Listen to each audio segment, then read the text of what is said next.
Zdravím ľudkovia, vítajte na kanáli Fatech a dnes sa pozrieme na vývoj cien grafických kariet za mesiac august.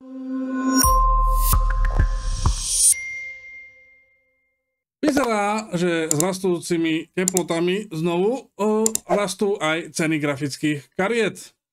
Takže poďme sa rýchlo pozrieť na to, kvôli čomu sme tu, kým ja tu neodpadnem. Ako stále sledujeme tri popredné české a slovenské obchody Alza, CZ.sk, Datacomp, Focus, Mirrornet a CZC. Ako stále sledujem najlacnejšiu kartu v každom segmente a tie porovnávam, keďže tie sú samozrejme smerodajné a vyššie, alebo teda drahšie modely sú rozdelené len v tom, že možno majú trošku vyšší takt alebo lepšie chladenie.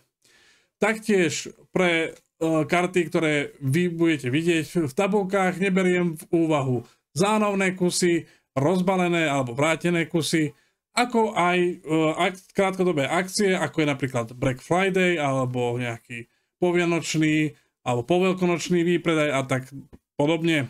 Červená začína hneď u Alzy a RTX 3060, ktorá stúpla 6,3% oproti júlu, a RX 6000 rada bola v obchode ponúkaná za prevažne rovnaké ceny ako pred mesiacom až na RX 6600. Tá stúpla 1,7% na 220 eur, no stále nie je to zlá ponuka, aj keď novú RX 7600 zoženiete o 50 eur drahšie. Zaujímavú cenu majú stále RX 6750 a RX 6800, lacnejšie ako RX 7700 XT a ponúkajú vyšší výkon.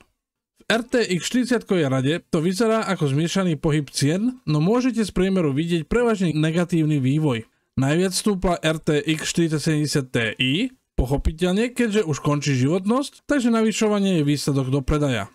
Toto sa nedá tvrdiť o RTX 4060 Ti 8GB a RTX 4070, ktoré stúpli 4,5% na 370 eur a 5,2% na 560 eur. Za rovnaké ceny alebo s doplatkom viete mať takú RX 6800 alebo RX 6800 XT či RTX 3080 10GB. RX 6700 XT je dostupná za rovnakú cenu ako RTX 4060 Ti a z druhej ruky aj RX 6900 XT. Jediný výraznejší pokles 3% mal 16GB variant, ktorý je o 14 eur lacnejší. Z novej AMD generácie padne do oka RX 7600, ktorá klesla 14,7% a ako som spomínal, je len 50 eur drahšia ako RX 6600. RX 7600 XT, RX 7700 XT a RX 7800 XT mali mierne zmeny cien a veľmi sa neoplatia, keďže predošlá generácia ponúka lepší pomer ceny a výkonu. RX 7900 GRE za 619 eur nie je super voľba, keďže za rovnakú cenu máte RTX 4070 Super, kde získate lepší Ray Trace výkon a rovnaký rastrovaný výkon, no ničo VRAM. Zaujímavú cenu mala RX 7900 XT, ktorá sa pohybuje medzi RTX 4070 Super a RTX 4070 Ti, pričom rastrovaný výkon je medzi RTX 4070 Ti a RTX 4070 Ti Super. V Datacompe tiež vstúpla RTX 3060 5 eur, teda 1,9%. Je to síce menej ako v Alze, ale karta bola stále drahšia. Z RX 6000 rady neboli výhodné ponuky, hoď RX 6700 XT klesla 14,7%, bola stále drahšia ako spomínaná RX 6750 XT v Alze a RX 6600 aj pred zdražením nemala výhodnú cenu. Nová generácia RTX kariet v obchode prevažne stúpla. Klesli jedine RTX 4060 3%, RTX 4060 Ti 8GB 1,5% a RTX 4090 a RTX 4080 Super 1%. 16GB variant RTX 4060 Ti mal najväčší nárast ceny 3,3% a RTX 4070 segment nasledoval z 2,7 až 0,6%. V cenách to robí rozdiel od 6 do 20 eur v oboch prípadoch a obchod mal najdrahšiu ponuku týchto kariet. RX 7800 XT stúpla najviac z novej AMD generácie 9,2% na 560 eur a náraz zaznamenala aj RX 7900 GRE o 4%. V oboch prípadoch sa jedná o najdrahšie ponuky. Zvyšné karty si prevažne ponechali júlové ceny alebo prešli minimálnymi zmenami, no ponuky sú horšie ako u konkurencie. Focus ako jediný mal RTX 3060 za nižšiu cenu ako v júli, no drahšie ako ponúkala Alza či Datacomp. Obchod mal najlepšie ceny RX 6600 a RX 6800 XT, ktoré klesli 8,2 a 1,2% a hlavne z RX 6800 XT sa dá ušporiť až do 50 eur oproti RX 6800 XT. Nová Nvidia generácia bola ponúkaná za podobné ceny ako u mimozenšťanov. RTX 4060, ktorá klesla 3%, bola len o euro drahšia ako u konkurencie a taká RX 4060 Ti 16GB zase drahšia o 20 eur, RTX 4070 o 30 eur, RTX 4070 Super lacnejšia o 3 eur a RTX 4070 Ti o 8 eur. Najväčší rozdiel bol medzi RTX 4060 Ti 8GB, RTX 4070 Ti Super a RTX 4090, ktoré boli o 40 až 50 eur drahšie. RX 7000 rada prešla do červených čísel. RX 7600 a RX 7800 XT stúpli 6,8% na 284 a 549 eur, čo sa vzhľadom na cenu RX 6800 XT alebo RX 6750 XT vôbec neoplatí. A to nehovoriac o RX 7700 XT, ktorá si pohoršila o 7,7%. 12 eur stúpla aj RX 7900 GRE, čo pri cene 612 eur je najlacnejšia ponuka oproti zvyšným obchodom, no o 10 eur viac viete získať RTX 4070 Super, ktorá ponúka výrazne lepší ray trace výkon. V českej Alze stúpla RTX 3060, no tentokrát len 5,7% a o 100 korún menej sa dala zohnať u Mironet. Celkovo sa nedá cena 7290 korún doporučiť, keďže nová RTX 4060 bola dostupná len za 110 korún viac. RX 6000 rada je prevažne za rovnakú cenu ako v júli, čo z RX 6800 XT robí dobrú alternatívu k RX 7800 XT, keďže je o 300 korún lacnejšia a RX 6750 XT sa viacej oplatí ako RX 7600 XT alebo RX 7700 XT. Jedine RX 6600 stúpla 200 korún, teda 3,7%, no stále lacnejšia ponuka ako u konkurencie. Červené more pokračuje aj u novej AIDA generácie, kde RTX 4060 Ti karty stúpli 5,6 a 4,5%. Tu predstavuje už RX 7600 XT a RX 7700 XT lepšiu alternatívu, keďže sú o približne 1000 korún lacnejšie. 3,8% stúpla RTX 4070 a tu môžete považovať RX 7800 XT, ktorá je dostupná 700 korún lacnejšie, ako lepšiu voľbu. Mierne stúpla aj RTX 4080 Super 1,8%, čo predstavuje 500 korún. Zvyšné ponuky boli za rovnaké ceny ako v júli, až na RTX 4060 s poklesom 100 korún. Čo sa týka novej AMD generácie, som väčšinu už spomenul, no treba zvýrazniť 12,5% pokles RX 7600, ktorá s cenou 6990 korún je lepšia alternatíva k RX 6650 XT a RX 6700, no ako som spomínal, prebíja to všetko ponuka RX 6750 XT. Klesla aj RX 7900 XT o 10%, ktorá sa oplatí ako alternatíva RTX 4070 Ti či RTX 4070 Ti Super. RX 7900 XTX sa za 26 500 korún neoplatí, keďže RTX 4080 Super viete u CZC zohnať za 1000 korún menej. U Mironetu sú niektoré ceny doslova strašidelné, ako napríklad RTX 3060 Ti, ktorá stúpla neuveriteľných 143,4%, alebo RTX 3070, ktorá tu je dostupná 82,5% nad MSRP cenu. Jedine RTX 3070 Ti klesla 2,6%, no za rovnakú cenu môžete mať v obchode novú RTX 3070 a u Alzákov je o 700 korún menej. Obchod nepresvedčil ani cenou RX 6000 rady, ktorá je najdrahšia zo sledovaných obchodov, a tak pokračujeme na RTX 40.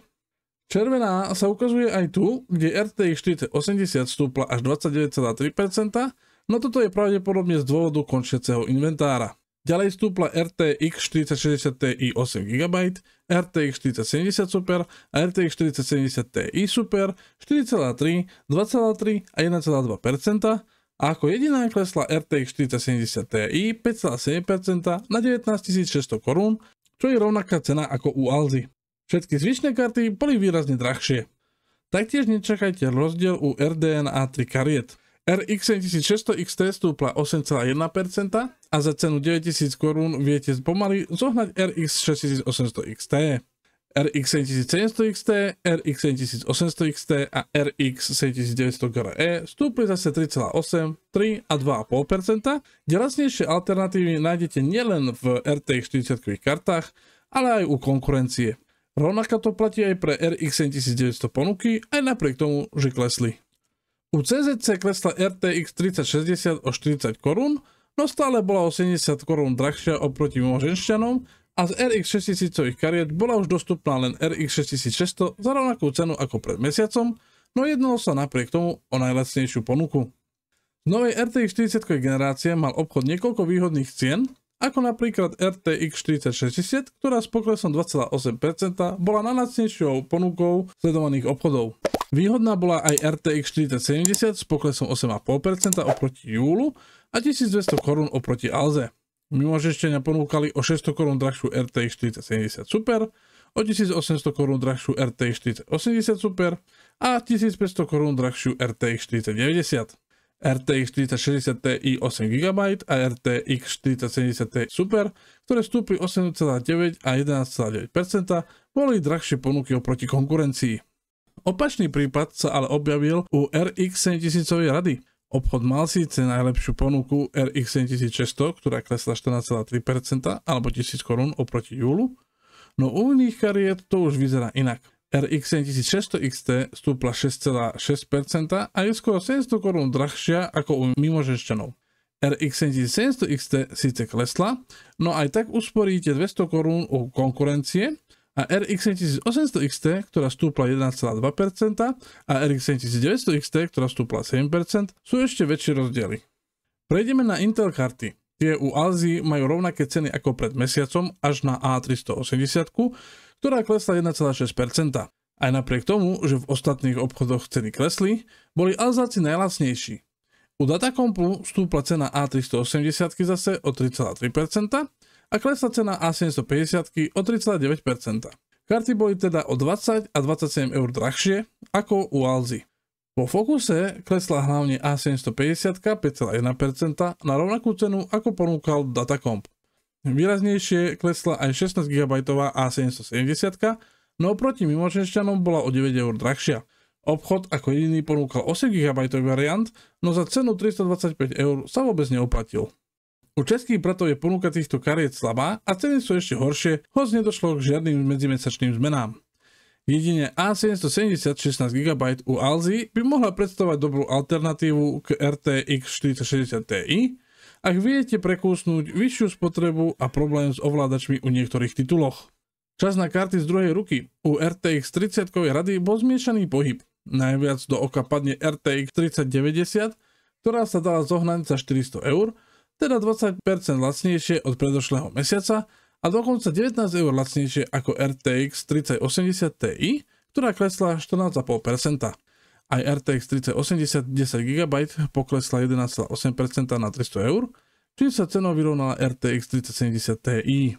Tá stúpla 3,8%, RTX 3070 2,1% a najväčší narast 11,8% mala RTX 3060 Ti na 190 eur. O 10 eur menej sa dala zohnať RTX 3060.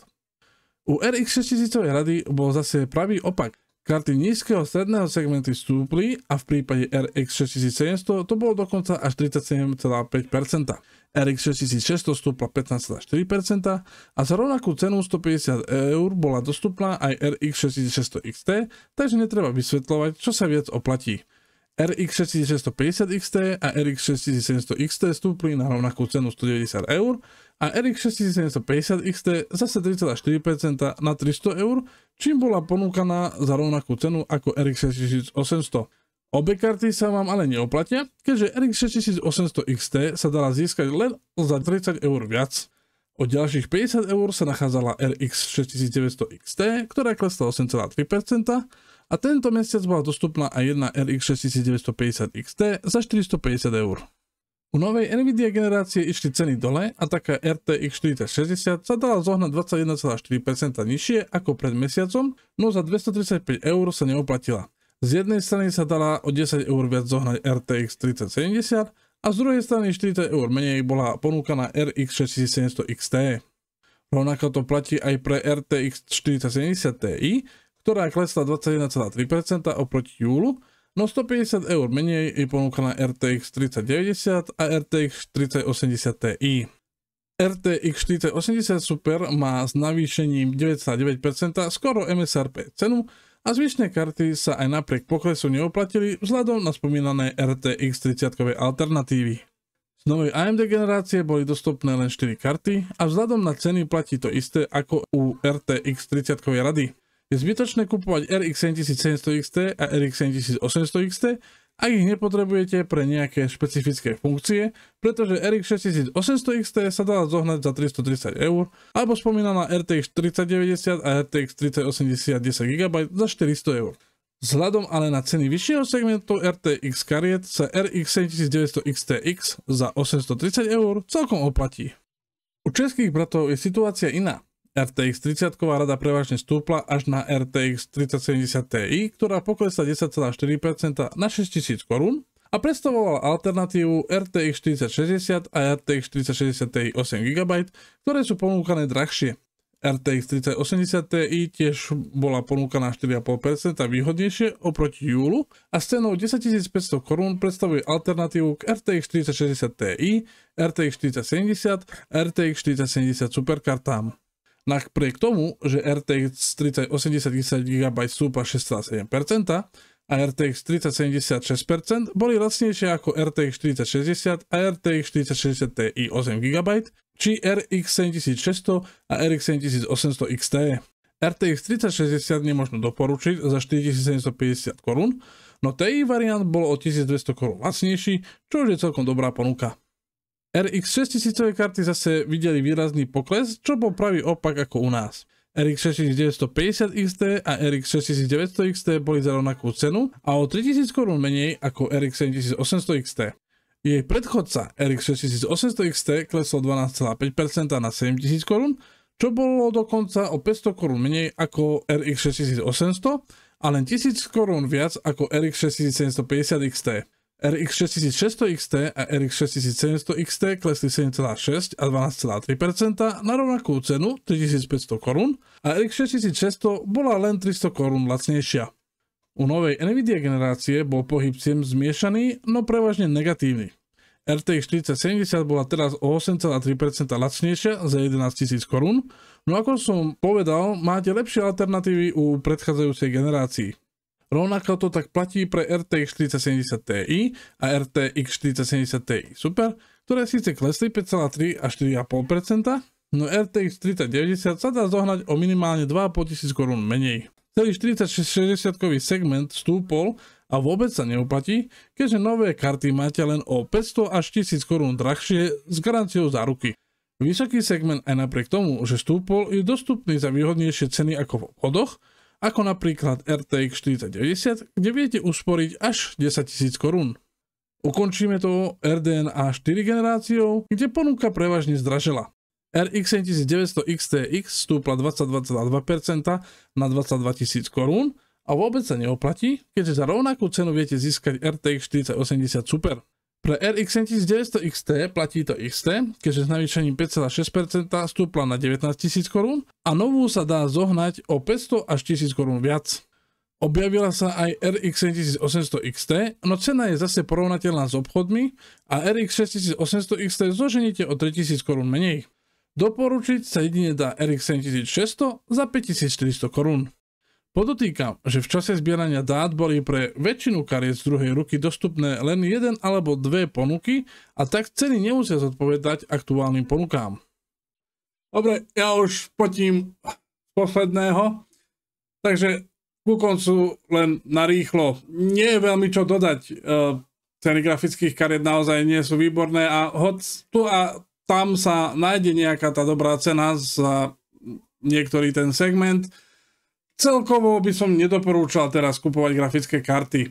Akože samozrejme, ak máte nutnosť z nejakého dôvodu, po prípade máte už grafickú kartu, ktorá naozaj nezvláda to, čo potrebujete, alebo po prípade máte nejakú poruchu, tak samozrejme nemáte veľmi na výber ale radil by som radšej ísť do starších kariet, teda staršej generácie, respektíve radšej kúpiť niečo z druhej ruky. Tam sa dá nájsť naozaj tá RTX 3090 za 400 eur ma fakt prekvapila a taktiež ceny niektorých tých AMD kariet starších boli veľmi zaujímavé, hlavne RX 6750 XT.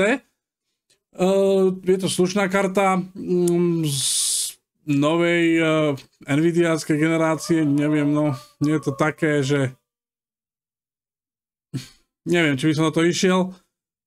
Celkovo, ale by som povedal tak, počkať si skôr, či ak začnú ceny klesať a vtedy si teda vybrať nejakú grafickú kartu a kúpiť, alebo ešte lepšie spravíte, keď počkáte na novú generáciu, ktorá príde zhruba necelý pol rok, sa dá povedať. Intel by mal mať ešte tento rok nové ARC karty s Xa2 jadrami a čo sa týka Nvidia a AMD, tie očakávame v januári na CES, čo je vlastne 1. januárový týždeň. Čiže aj keď nebudete brať vlastne novú generáciu kariet, aspoň tá stará bude určite o dosť lacnejšia, teda tá nová generácia potlačí tie ceny nižšie. To by bolo tak všetko odo mňa. Samozrejme, nezabudnite dať like, odoberať kanál, pozrite si aj ďalšie moje videá, prídite aj na moje sociálne siete a samozrejme nezabudnite na affiliate linky pod videom, tie mi veľmi pomôžu a uvidíme sa pri ďalšom videu po týždni v podstate, pretože teraz idem na dovolenku a potom sa pozrieme na nové Ryzen procesory. Čaute.